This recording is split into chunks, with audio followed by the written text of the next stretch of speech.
அம்மா படுத்திருக்க ஆங்காரம் கொண்டிருக்க அக்கினி போல் புத்திருக்கும் உத்தமிய பாருங்களே.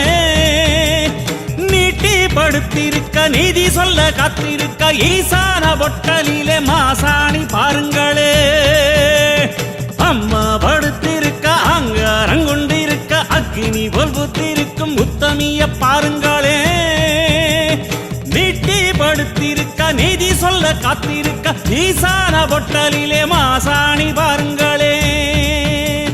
வம்பு வழக்கெல்லாம் துன்பம் கொடுக்கையில் மிளகா சாந்தரச்சி கேட்டாளே. நாம கலங்காம மாசாணி காத்தாளே.